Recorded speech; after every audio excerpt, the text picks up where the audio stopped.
우리나라 항해도 지방에 김익규라고 하는 아주 무서운 불량배가 있었습니다. 보통 불량배가 아니에요. 주먹이 얼마나 세고 완력이 센지 이를 이겨내는 사람이 없습니다. 그의 행패가 너무 심해가지고요. 마을 사람들이 장날에 장에 갈 때는 아침에 일어나서 그렇게 빌었다. 제발 오늘 장에 가다가 김익도 좀 만나지 않게 해주십시오. 그랬다는 거예요. 하루는 그 아버지가 보다 못해가 이건 버릇을 고쳐놔야 되겠다고 풀러 앉혀놓고 야단을 하고 훈계를 하는데 들어먹지도 않죠. 잔뜩 아버지 한을 북돋아 놓고는 달아나는 거예요. 아버지가 참을 수가 없어서 오늘은 막 우리 식으로 말하면 이판삼판 배짱을 내자. 근데 그 말 안 준다고 아버지도 잡으러 쫓아가는 거예요. 아들은 달아나고 아버지는 잡으러 가고. 이 못된 김익도가 달아나다가 길에서 막대기를 하나 주워가지고는 금을 쫙 끄더라고요. 금을 끄더니만 누구든지 이 금을 넘어오면 내 아들이 되는 거다. 진짜 그러십니까? 그럼 아버지가 어떻게 하겠어요? 화가 나서 죽겠는데 그 얘기 때문에 그 금을 넘어갈 수 없습니다. 누구든지 이 금을 넘어오게 되면 내 아들이 된다는 거예요. 그럼 짐작이 가시죠? 얼마만큼 못된 사람이었는지. 참 불량자였습니다. 그런데 이런 김익두가 선교사님을 통해서 예수님을 믿었습니다. 예수님을 믿어가고 변화가 되었습니다. 우리나라 기독교 초창기에 아주 훌륭한 부흥사로 또 목사님으로 쓰임을 받았습니다. 이분이 우리 한국 기독교에 끼친 영향이 굉장해요.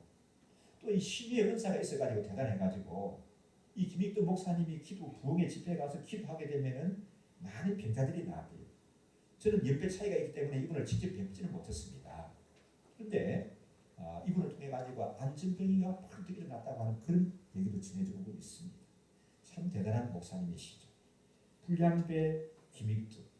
그 못된 불량배 김익두가 변하여서 한국교회에 큰 영향을 미치는 목사요 부흥사가 되었습니다. 그럼 이거 변합니까 여러분? 변하죠. 어떤 변합니까? 큰 변하죠. 보통 변화가 아니지 않습니까?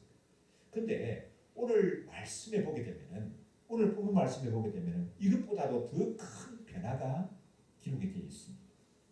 우리 기독교 역사에 가장 큰 회심 사건은 누군가?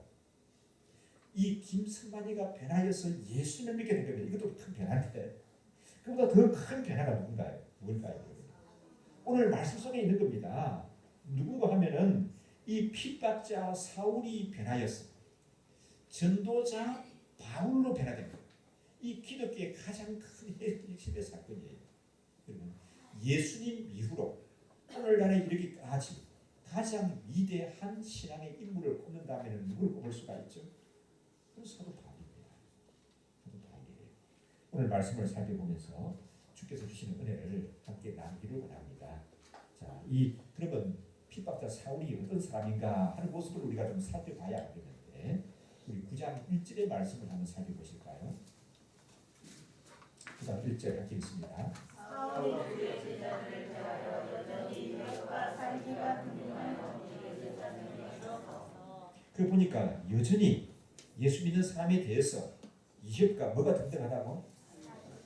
살기가 느껴지는 거예요. 아니 사람을 대하니까 이 사울을 보게 되면 살기가 느껴지는데 그 사울이 무슨 군인입니까? 나라를 구하려고 지금 살기를 띠고 적군을 물리치는 그런 사람이에요. 누구에 대해서 살기를 가지고 있다는 거예요. 예수 믿는 사람들에 대해서 예수 믿는 사람들에서 살기를 가지고 있습니다. 앞서 우리가 살펴봤는데 7장 58절 같은 데 보면 이렇게 말씀하죠. 이 초대교회 7 집사님 가운데 한 그분이 순교당할 때 앞장서던 사람이 죽이는데 앞장서던 사람이 사울입니다. 그분이 누구였죠? 스데반 집사님이죠. 스데반 집사님이 순교하는데 앞장서서 스데반 집사님을 죽이는데 앞장서던 사람이 이 사울이었습니다. 우리 뒤로 좀 돌아가서 8장 3절을 한번 보시면 8장 3절에 말씀 함께 읽습니다.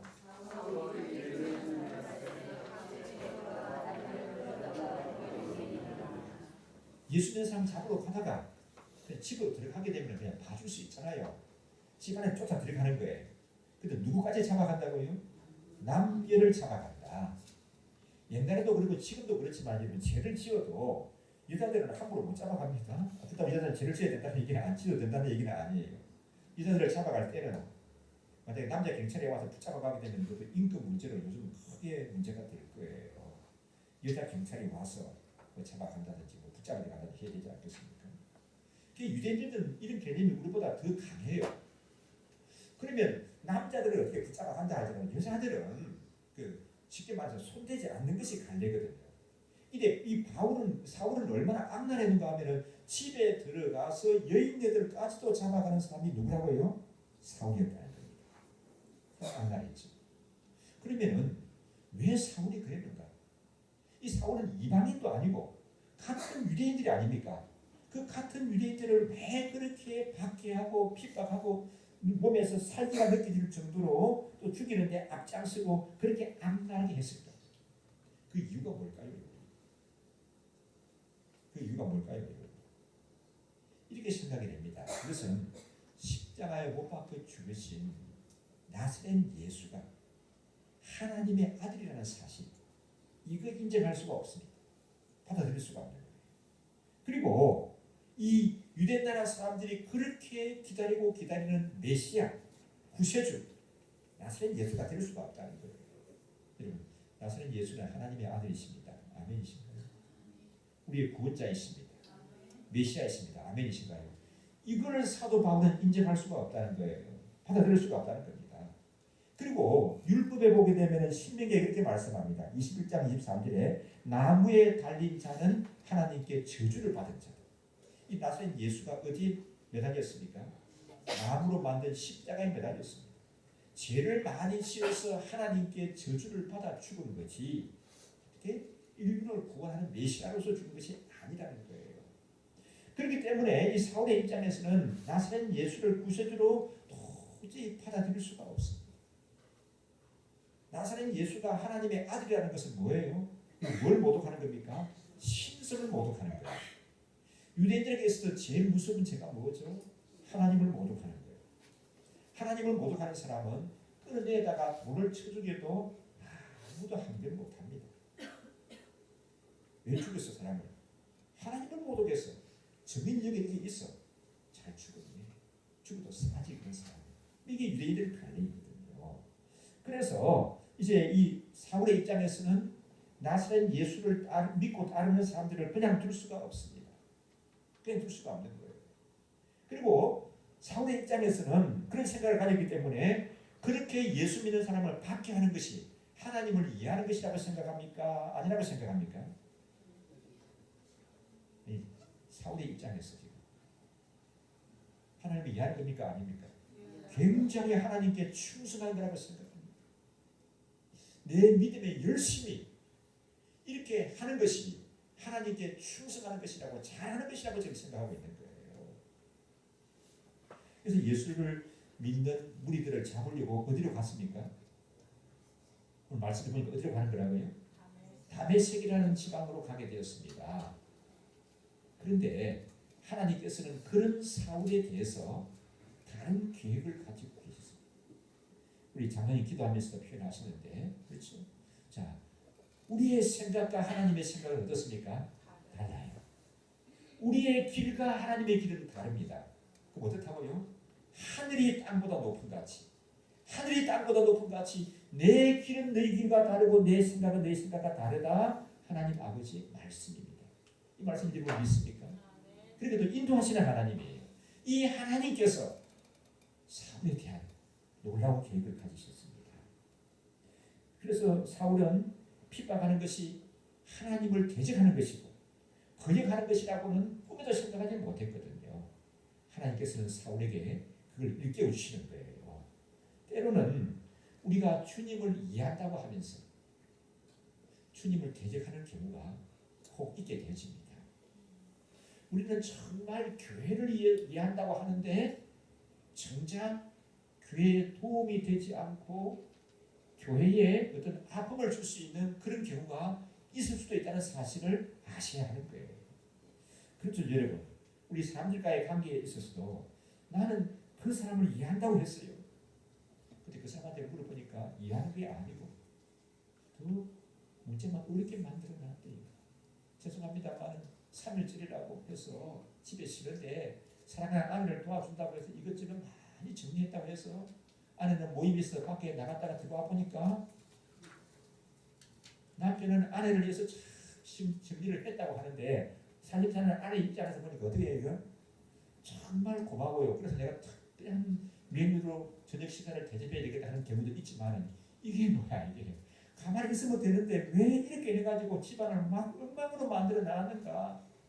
그런 경우 여러분 아낄 것이죠. 그죠? 하나님 나라 갈 때까지 아낄 것이 이렇게 좋습니다.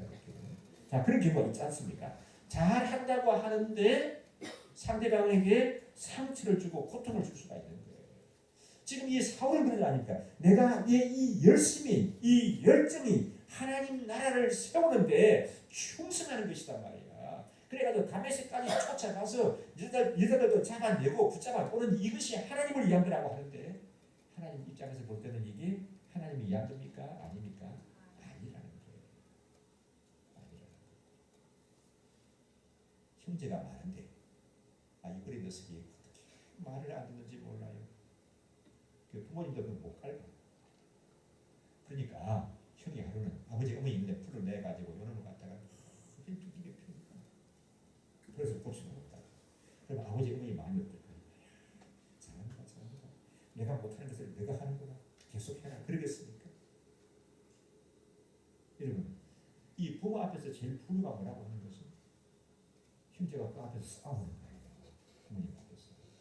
그래 못돼 먹은 녀석이라고 고약하게 느끼지만은 부모님이 매를 때리면 괜찮은데 형이 그냥 안 죽으려고 동생을 패고 있으니까 이 부모님 마음이 시원한 게 아니라 부모님 마음을 갈갈이 찢어놓는 거죠.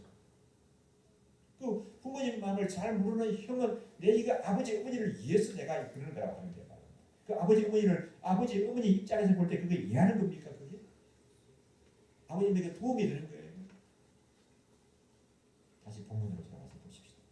지금 사도 바울이 살기가 등등해가지고 예수 믿는 사람들을 잡으러 다니는 이 일이 하나님께 도움이 되는 일입니까?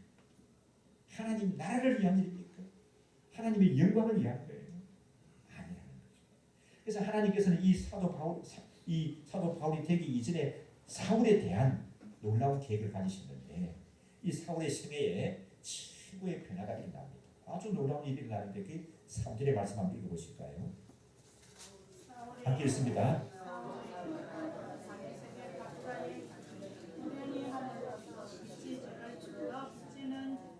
호련히 하늘로부터 빛이 그를 둘러 비추되 이 하늘로서 비추는 빛은 사울의 교만한 마음, 그 완악한 마음 깊숙이 파고드는 그런 빛이었습니다.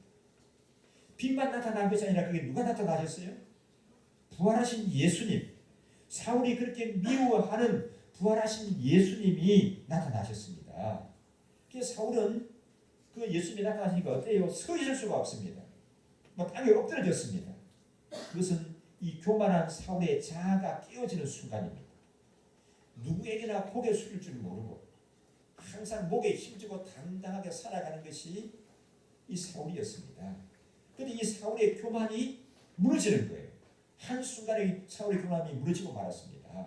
그래서 이 사울은 땅에 엎드리지 않고는 하나님의 음성을 들을 수가 없는 그런 지경에 있게 되어졌습니다. 사울은 땅에 엎드려지고 말았습니다.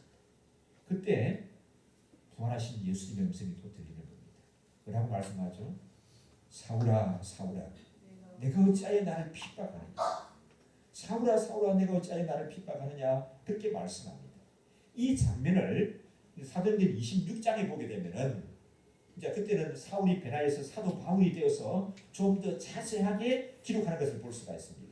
우리가 다 땅에 엎드려지매 내가 소리를 들으니 히브리 방언으로 이르되 사울아 사울아 내가 어찌하여 나를 핍박하느냐. 가시채를 뒷발질하기가 내게 고생이니. 사울아 네가 왜 나를 핍박하느냐. 가시채를 뒷발질하는 것이 너에게 고생이다. 그렇게 말씀합니다. 무슨 말인가 하면은 가시가 잔뜩 돋아난 가시나무가 있습니다. 거기다가 발질을 하는 거예요. 뒷발질을 하고 자꾸 발질을 합니다. 그럼 어떻게 되는 거죠? 가시가 다 빠져버리고 가시나무는 망가지고 맙니다. 그렇게 되는 건가요? 발길질하는 사람만 아프죠. 아픈 정도가 아니라 계속 발길질 할수록 어떻게 되죠? 발이 찢어지고 상처가 생기고 피가 흐르게 되어지겠죠. 손해를 보게 되어집니다. 사울아, 내가 지금 예수 믿는 사람을 핍박하고 잡으러 다니는데 그것이 마치 무엇과 같은가 하면 가시 나무를 뒷발질을 하는 것과 꼭 같은 형상이다. 그렇게 말씀합니다. 그래서 사울이 놀래가지고 묻습니다. 주님 누구십니까? 주님 누구십니까? 그때 대답하십니다. 5절의 말씀 한번 읽어볼까요? 아주 이때 예수님과 사울의 극적인 만남이 이루어지는 거죠. 5절의 말씀 함께 읽습니다.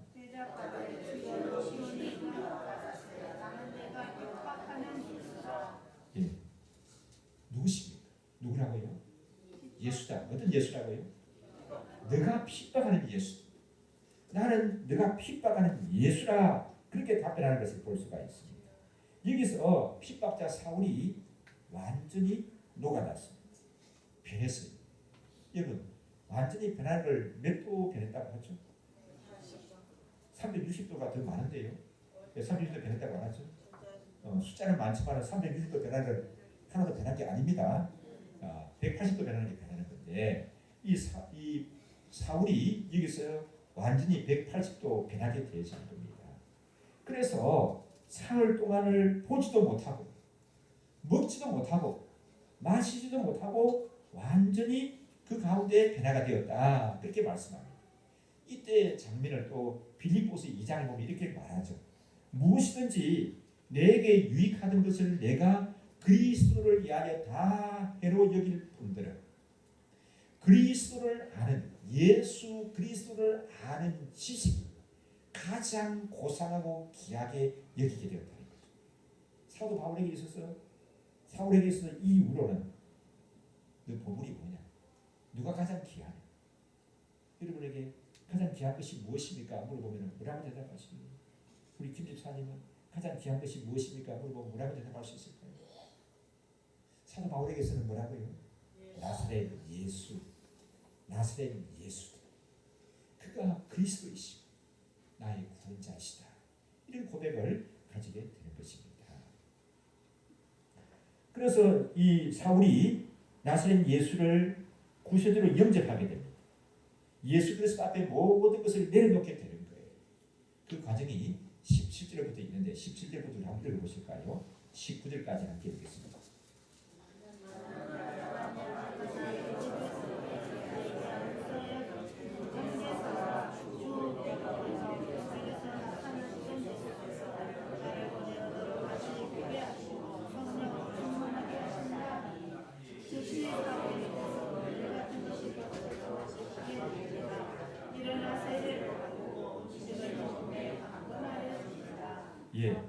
하나님이 예비하신 아나니아라고 하는 사람이 있었습니다. 그 사람에게 하나님의 계시가 나타났어요. 집가라고 하는 거리를 가게 되면 사울이라는 사람이 있을 것이다. 그 사람에게 가서 안수해라. 그는 아주 악한 복음을 핍박하는 사람 아닙니까? 그거 아니다. 그에 가서 안수해라. 내가 그를 이방인을 위해서 복음 전하는 그런 귀한 도구로 쓸 계획을 가지고 있다. 말씀하시죠. 그래서 아나니아가 가서 안수하게 될 때 사울의 눈에서 뭐가 벗어졌다고요? 비늘이 벗겨진 게 아니라 비늘 같은 것이 벗겨져서 보게 되었습니다. 그리고 세례를 받았습니다.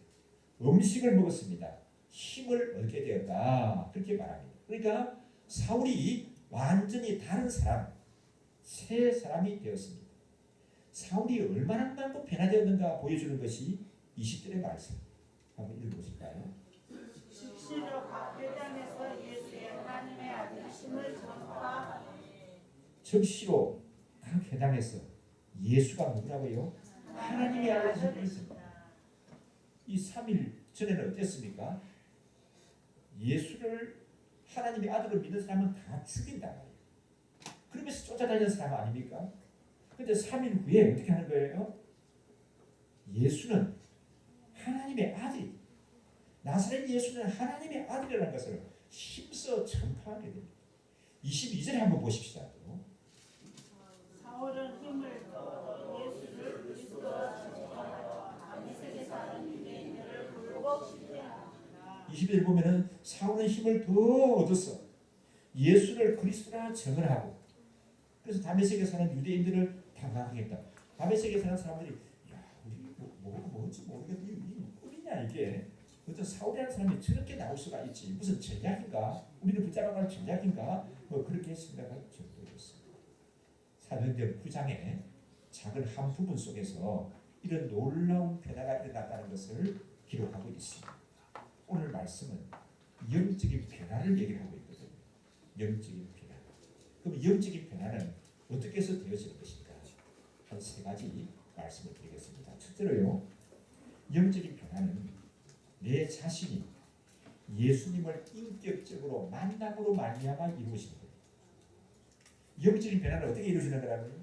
내가 누구를 만난다고요? 예수님을 인격적으로 만남으로 말미암아 영적인 변화가 이루어지는 거예요. 그래서 그럼 인격적으로 만난다는 게 뭔가? 목사님이 어렵게 얘기하는 인격적으로 만난다. 그 어떤 것인가? 인격적으로 만나는 게 이런 거예요. 사람이 마음으로 예수님이 나의 구원자이신 것을 믿고 그 다음에 입으로 고백하는 거죠. 사람이 마음으로 믿어 의롭게 되어지고 입으로 고백함으로 말미암아 어떻게 된다고요? 구원에 이르느니라 그렇게 말씀하지 않습니까? 그게 예수님을 인격적으로 만나는 거예요. 인격적인 만남이 있는 겁니다. 그렇게 해서 우리가 영적인 변화를 가지는 것이지 우리가 어떤 단체에 속했다고 해서 어떤 우리 소속 증명이 우리의 영적인 변화를 보장해 주는 것이 아니에요. 참 은혜가 많은 유명한 교회 교인이다. 그걸 여러분 굉장히 얻기 힘든 사람도 있어요. 죄송합니다만은 어떤 이 세상에 속한 교회에 속한 교인이라고 그 교회에 등록된 교인이라고 하는 이 사실이 영적인 변화를 보장해 주는 것은 이다 아니다? 아니에요. 죄송합니다만은 우리 예원교회에 등록된 성도라고 해서 반드시 예원교회에 등록했기 때문에 이 예수님과 인격적인 만남이 있는 그런 영적인 변화를 받은 사람이다. 그렇게 말할 수 있는 것이 아니라는 거예요. 훌륭한 신앙의 명문가들이 있습니다. 참 대단한 믿음의 배경을 가진 그런 집안들이 있는데 그 집안에 속한 식구라고 해서 저절로 구원이 이루어지는 것이 이다 아니다? 아니라는 거예요. 아닙니다. 사울의 집안이 참 대단했습니다. 사울이 그렇게 말하죠. 나는 히브리인 중에 히브리인이라는 말은 후레된 사람이라는 겁니다. 히브리인이라는 것은 굉장한 자부심을 가지고 있는데 그 히브리인 중에 나는 히브리인이다. 그리고 지파를 따지면 어느 지파에 속한 사람이라고요? 베냐민 지파에 속한 사람이다. 10지파가 다 변절하고 우상 숭배에 빠졌지만은 남쪽 유다에서 살아남은 지파가 베냐민 지파고 유다 지파인데 나는 베냐민 지파에 속한 사람이다. 그리고 율법을 지키는 데 있어서는 뭐라고요? 바리새인입니다. 율법을 지키는 데 있어서는 바리새인이다. 구별된 사람입니다. 그리고 탈무드에 보면 이런 얘기가 있어요. 세상에 가장 지혜로운 사람이 누군가? 솔로몬 이후로 가장 지혜로운 사람이 누군가? 그 답이 그는 율법사 가말리엘이다. 그렇게 얘기합니다. 근데 이 사도 바울이 누구의 문화생이라고요? 가말리엘 문화에서 자란 사람이에요. 그러니까 나중에 사도행전 후반부에 가게 되면 재판을 받을 때 총독이 그렇게 말합니다. 바울아, 내 많은 지식, 너는 미치겠구나. 내가 정신이 나갔다. 왜 정신이 나갔는가? 아니 근데 공부를 내가 많이 가다가 돌았구나. 그렇게 얘기할 정도로 뛰어난 학자예요. 그리고 공부 많이 하면 정신이 나간다는 얘기 들어보셨습니까? 어릴 때 저는 그런 얘기 많이 들었어요. 그 동네에 좀 정신이 나간 사람이 있었는데 사람들이 그런 얘기해요. 저 사람 머리가 천재래. 그래 공부를 많이 해가지고 이렇게 정신이 돌아버렸대 이렇게. 그게 바로 그 참말인지 아닌지 모르겠는데 성경에도 바울은 내가 공부를 너무 많이 해가지고 내가 미쳤구나. 그렇게 말할 정도로 아주 학문적으로 인정을 받은 사람입니다. 거기다가 태어나면서부터 뭘 가졌다고요? 로마 시민권을 가졌어요. 그리고 율법으로는 내가 흠이 없는 사람이다. 그렇게 말했습니다. 자, 그러면 이런 사울이 영적으로 변화된 사람입니까? 아니죠. 사도 바울이 되기 전에 사울이 영적으로 변화가 된 것은 언제 되어진 겁니까? 지금 이 사도행전 9장에서 되어진 거예요. 다메섹으로 가던 길에 부활하신 예수님을 만남으로 말미암아 변화가 일어나게 된 것입니다. 여러분, 대단한 믿음의 열정을 가진 그런 명가에 속한 자녀라고 자손이라고 해서 당연히 구원이 보장되는 건 아닙니다. 영적인 변화를 가진 것이 아니에요. 그런 집안에 속한 손주라고 해서 되는 것이 아니란 말입니다. 믿음이 좋은 집안에 장가가는 것이 도움은 되죠. 근데 믿음이 좋은 집안에 장가갔다고 하는 그 자체가 구원을 보장해 주는 것이 있다 아니다? 아니라는 거예요. 이건 우리 예원께서 믿음 생활하면서 이제 구분하셔야 되는 거예요. 예수를 압니다. 믿음이 좋은 남자를 만났습니다. 믿음이 좋은 집안으로 시집을 갔습니다. 여러분, 이 자체가 구원을 보장하는 것은 아니에요. 그런 사람이 훨씬 더 믿음 생활을 잘하고 하나님 은혜 가운데 있을 가능성은 많죠. 그러나 그 자체가 보장하는 건 아니에요. 믿음이 좋은 친구와 생활하는 것은 얻는 유익이 많습니다. 얻는 복이 많아요. 그러나 믿음이 좋은 친구와 함께 지낸다고 하는 그 자체가 구원을 보장해주고 영적인 변화를 보장해주는 것입니까? 아니에요. 저는 또 얘기했습니다만 저는 결혼을 하고 그때만 해도 신혼여행을 외국은 특별한 요즘 말하는 금수저 같은 사람들만 갈 수가 있어요. 제주도 가는 것도 한 은수저 정도는 돼야 갈 수가 있었죠. 그래서 저는 제주도 같은 데는 꿈도 못 꾸고 그냥 온양을 갔습니다. 눈이 너무 많이 오는 추운 겨울날이었습니다. 눈이 쌓이는데 강남 고속버스 터미널에서 가는데 우리 친구가 둘 따라갔습니다. 그 친구들은 참 좋은 친구. 예수 믿으라고 얘기하는 그 친구 하는 얘기가 네가 교회 열심히 다니면 되지 않느냐. 네가 있는데 내가 무슨 걱정하겠느냐. 그때는 제가 목사가 아니었거든요. 제가 목사가 되었습니다. 이 예수 믿으라고 얘기하는 그 친구가 야 네가 목사지 않느냐.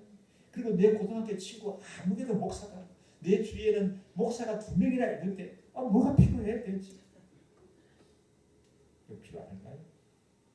목사가 2명이고 아니면 친구가 다 목사면 되고 그 사람은 구원이 보장되는 겁니까? 아니야. 예수님과의 만남이 있어야 되는 거예요. 인격적인 만남으로 말미암아 되는 겁니다. 누가 쉽게 주는 것도 아니에요. 그래서 요한복음 1장 12절에 보면은 영접하는 자 곧 그 이름을 믿는 자들에게는 하나님의 자녀가 되는 권세를 주셨다. 이는 뭘로 되는 것이 아니라고요. 혈통으로나 육정으로나 사람의 뜻으로 되는 것이 아니라 오직 하나님께로 나는 것이다. 그렇게 말씀했습니다. 아멘이신가요? 영적인 변화.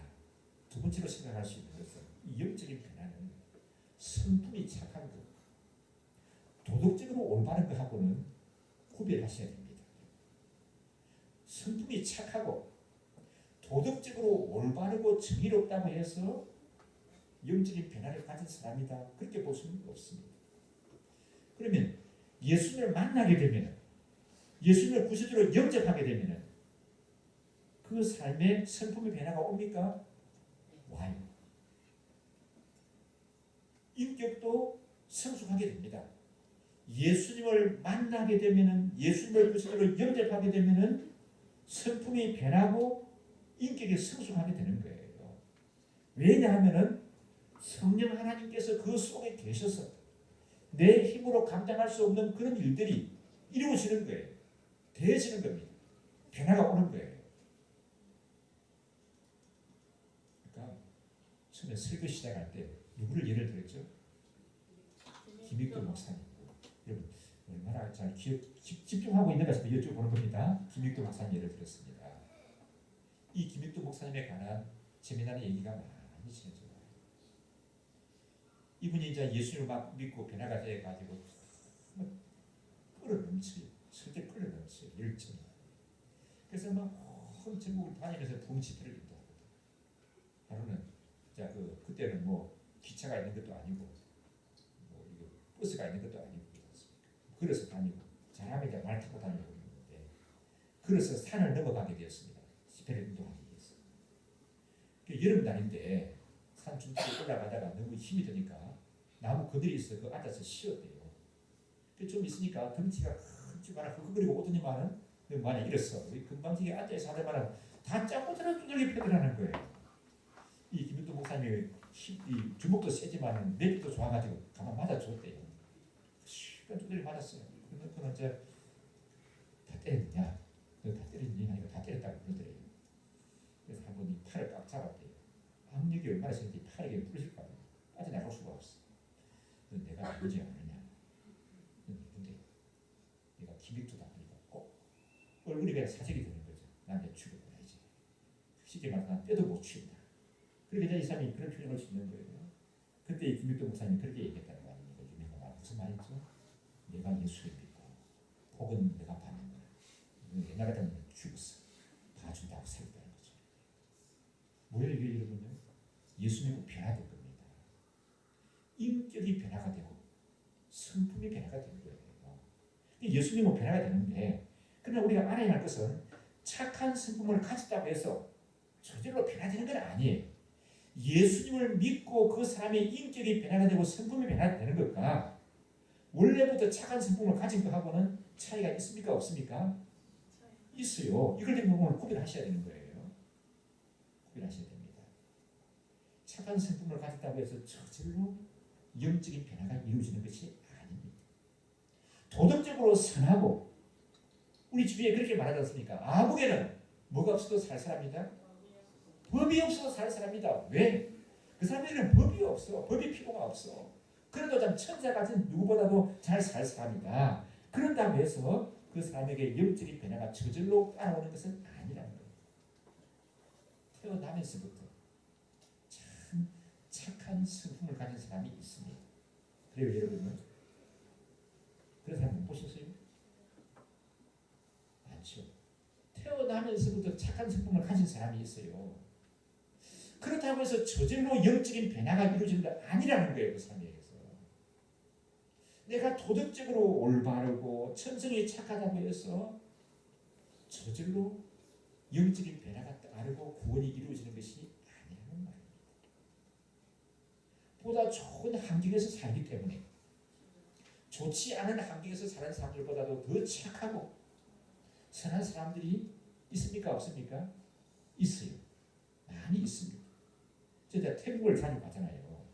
태국 가보니까 그런 것 같습니다. 우리 그 피트강 선교사님 하는 얘기가 그래요. 치앙마이에 제가 살아보니까 참 살기가 좋습니다. 목사님도 은퇴하면 이도 가서 사십시오. 제가 간단한 얘기 아닙니다. 그래도 오라고 한다는 얘기지. 참 좋다는 거예요. 왜 좋느냐? 기후가 좋고 이 뭐 그렇게 한국까지 부지런히 새벽까지 나가서 밤늦게까지 일을 안 해도 사방에 바나나가 달려있고 파파야가 달려있고 그거 따먹을 수 있고 1년에 3보장이 가능하고요. 그러니까 사람들이 뭔가 이렇게 다투고 욕심이 없어요. 거기다가 또 사람들이 천천히 착해가지고 남의 걸 훔칠 줄을 모르는 거예요. 이게 이제 지갑을 예를 들어 실험적으로 이게 길에 흘러나와도 이틀이 지나고 3일이 지나도 누가 안 주워 가대요. 그대로 있대요. 그리고 남 어렵다 하면 도와주는 걸 얼마나 잘하는지 우리 장님 경험하셨죠? 참 도와주고 뭐 보상한다고 하면 그런 것도 안 받는 사람들이에요. 이게 피트강 선교사님 얘기가 이렇습니다. 한국에 있는 기독교인들 웬만한 직분자들보다도 이 사람들의 평균적인 도덕 수준이 더 높을 겁니다. 그런 정도로 얘기하고 있습니다. 그러면 여러분 이 사람들이 영적인 변화를 흡수하게 막 다 가져야 되는 거 아니겠습니까? 태국은 우리나라는 기독교 복음이 전해진 지가 한 130년, 40년 가량 되죠. 태국은 몇 년인가? 200년이 넘어요.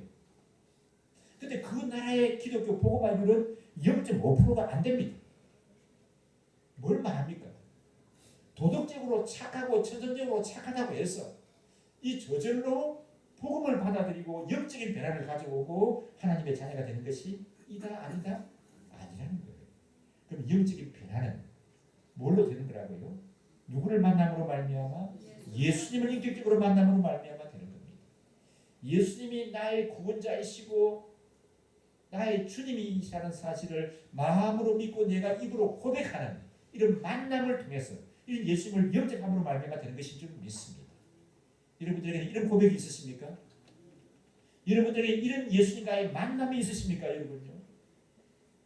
날마다 우리가 구원을 확실히 증거하고 살아야 될 것 같아요. 3월 1일 날 우리 교인 가운데 한 분이 좀 가정에 어려움을 당해서 우리 교육자들이 가서 짐 정리하다가 가서 예배를 드렸습니다. 1호 예배를 드렸어요. 얘기를 들어보니까 1월 달에 큰 오빠가 돌아가시고 얼마 전에 그렇게 당신을 사랑했던 장오빠가 더 돌아가셨대. 너무 충격이에요. 근데 가서 보니까 울지는 않고 울고 계세요. 왜? 우리 오빠는 천국 간 것을 확신합니다. 믿음 생활을 잘 하신 분인데 돌아가실 때 그래요. 얼마나 제가 들어보니까 참 부러워요. 복된 죽음이에요. 나는 언제 천국 갈지 모르지만 하나님 부르셔도 저도 그랬으면 좋겠어요. 자녀들이 다 모인 데서 하늘 가는 밝은 길이 찬송을 너무 좋아하셨대요. 하늘 가는 밝은 길이 그 찬송을 막 부르는 가운데 그렇게 되는 거예요. 오빠 저기 창문이 열리면서 밝은 빛이 비치는 거예요. 얘들아 저 빛을 좀 찍어라. 너무 내가 편안하다. 그러면서 세상을 떠나셨대요. 이 예수님을 구세주로 믿는 하나님의 자녀들 이 구원의 확신 속에 거하면서 그때가 언제인지 모르지만 하나님 부르실 때 우리 영역에서 믿음 생활하는 사람들은 그런 아름다운 모습으로 천국 가는 성도들 되시기를 주의 이름으로 축원합니다. 영계 등록됐다고 하는 자체가 그런 것을 보장해 주는 것은 이다 아니다? 아니다. 뭘 해야 된다고요? 예수님과의 만남이 있어야 되는 거예요. 예수님을 구세주로 고백하는 이런 인격적인 만남과 신앙의 고백이 있어야 된다고 하는 사실을 확신하며 살아가는 성도들 되시는 줄 믿습니다. 세 번째로 생각할 수 있는 것은 하나님의 부르심은 불가항력적입니다. 불가항력적. 한자가 아닌데 아주 순수한 우리말로 하면 뭐라고 말하죠? 아무도 거절할 수가 없어요. 아무도 막을 수가 없어요. 불가항력적이라는 거예요. 뭐가 불가항력적이라고요? 하나님의 부르심이 그렇습니다. 이 하나님의 부르심은 두 가지가 있습니다. 하나는 우리를 구원자로 불러주시는 겁니다. 구원으로 불러주시는 것이 있고요. 또 하나는 우리의 은사에 따라 사명자로 불러주시는 그런 부르심이 있습니다. 하나님이 우리를 불러주신 사람. 어릴 때 저희 어머니 기도할 때 그렇게 기도하는 거 많이 들었거든요. 하나님 아버지 우리 아무개를 택한 백성으로 삼아주시고 택한 백성으로 삼아준다. 여러분 여전히 이거나 다 아시죠? 그런 얘기 많이 듣죠. 택한 백성으로 삼아주신다. 하나님의 부르심을 받았다는 거예요. 하나님이 그를 불러주시라는 얘기예요. 하나님이 불러주셔서 구원에 이르게 하여 주옵소서. 하나님의 자녀로 부르시게 되면요. 나는 그런 거 구원 같은 거 필요 없어요 하고 달아날 수 있는 사람이 아무도 없습니다. 하나님의 자녀로 부르시게 되면 나중에 이 세상 살아갈 때는 그냥 개방난이로 살았다 할지라도 죽음의 순간에라도 회심하고 돌아오게 되는 거예요. 우리 집사님의 아버님이 돌아가셨는데 그자 문상하러 제가 시골로 갔습니다. 근데 그 집사님이 그런 얘기예요. 우리 아버지가 젊었을 때는 예수님을 믿었습니다. 근데 예수님을 안 믿고 막 엉뚱하게 살았다는 거예요. 근데 돌아가시기 며칠 전에 아들들 다 모아놓고 하시는 말씀이 너희들 교회 가야 된다. 예수 믿어야 된다. 그렇게 하고 돌아가실 때 이렇게. 그 뭐죠 여러분? 하나님이 구원자로 부르신 사람들은 구원이 시도되지 않은 것뿐만 아니라 아무도 거역할 수가 없어요. 그래서 우리가 기도할 때 우리 사랑하는 주위에 있는 VIP들을 놓고 기도하고 이런 사람들을 놓고 기도할 때 하나님 그를 택한 백성으로 삼아주시고 하나님의 은혜의 자리에 있게 하여 주옵소서. 그렇게 기도하시기 바랍니다. 또 하나는 어떤 부르심이 있다고요? 우리를 사명자로 부르시는 겁니다. 이 사명자로 부르시는 거예요. 우리에게 은사를 주시고 목사로 부르셨습니다. 아닙니다 하고 달아나려고 했는데 하나님이 부르셨으면 언젠가는 그 부르심 앞에 순종하고 나가게 되어 있습니다. 우리 주위에 참 지금 은퇴를 하셨습니다.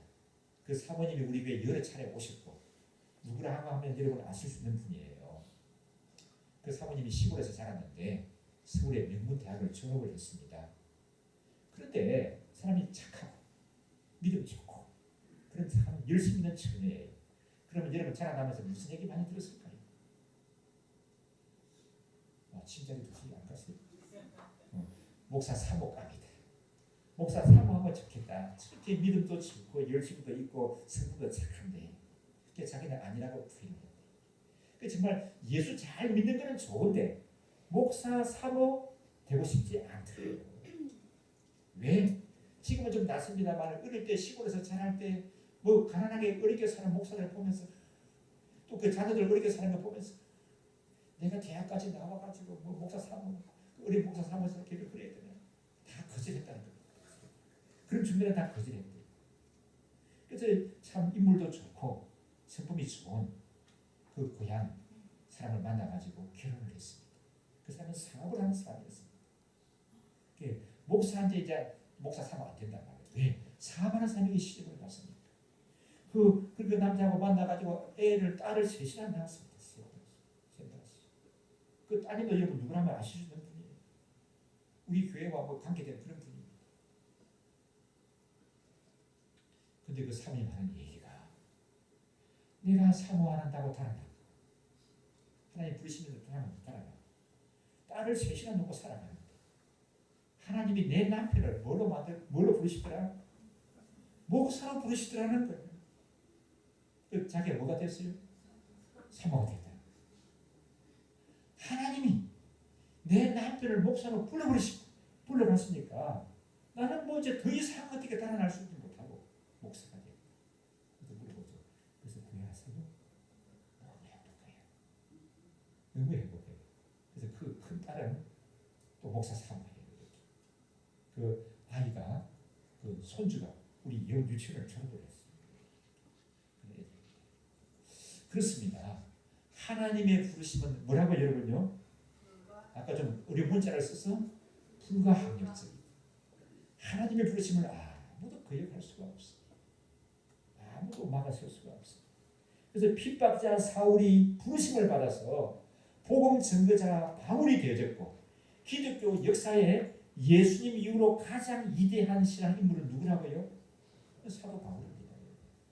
이 핍박자 사울이 부르심을 받고 변하여서 복음 증거자 바울이 됩니다. 우리 장로님 기도하시면서도 3.1절을 언급하시네요.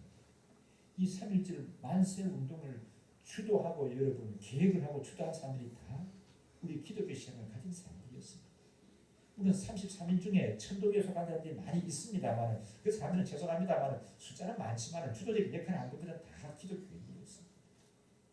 오늘날 이 대한민국의 근대화를 이루는 주역들도 대부분이 다 기독교 신앙을 가진 사람들이었습니다. 오늘날 우리가 이렇게 큰 신앙의 자유함 속에서 하나님 자녀의 축복과 권세와 은혜를 누리는 것도 보면 이 사울이 변하였어. 복음 전도자 바울이 되지 않습니까? 그래서 유대인들이 아니라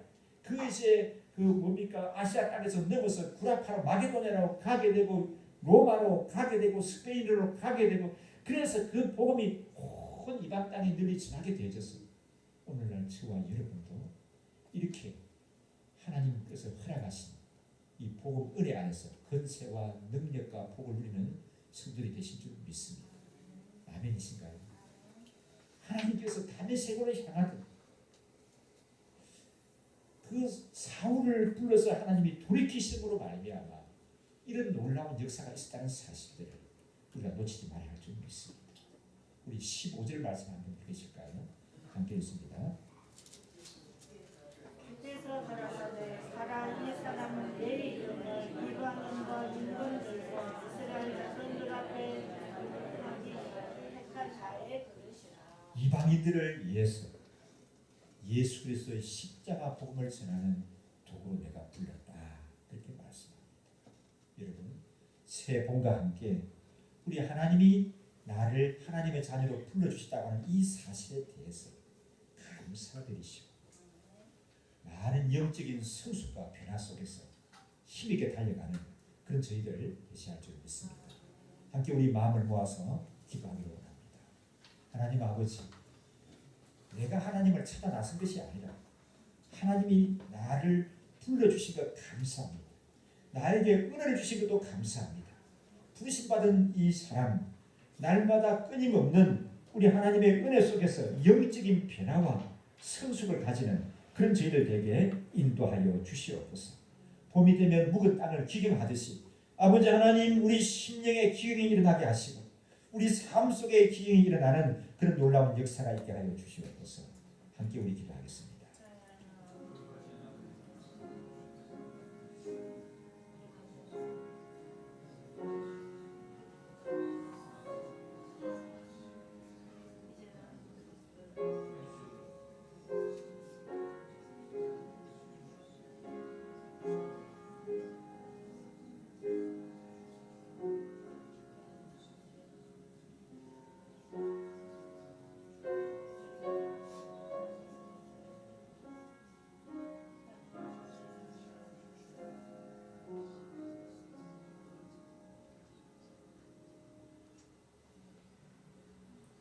아버지 하나님, 내가 주님을 찾는 것이 아니라 주께서 나를 불러주시고 참 성령의 충만한 은혜를 허락하셔서 예수님이 나의 구원자이시고 주인이라는 사실을 믿게 하시고 고백할 수 있는 이런 우리 주님과의 인격적인 만남을 갖게 하시니 감사합니다. 나를 하나님의 자녀로 불러주신 이 사실에 날마다 감사할 줄 아는 저희들 되게 하시고 부르심을 받은 자답게 날마다 힘있게 달려가는 그런 저희들 되어서 새 봄과 함께 우리 심령의 기경이 일어나고 우리 인격의 성숙과 우리 심령의 놀라운 변화의 열매들이 있는 그런 저희들 되게 하여 주옵소서. 새롭게 이전해서 이곳에서 예배를 드리는 우리 예원교회 하나님 영광 받으시고 우리가 많은 믿음의 진보를 나타내고 많은 영혼 권하여 제자삼는 교회가 되게 하시고 온 인근에도 널리 구원의 복음을 전하고 덕을 끼치는 그런 교회가 되게 주장하여 주시옵소서. 감사드리옵고 예수님 이름으로 기도드리옵나이다.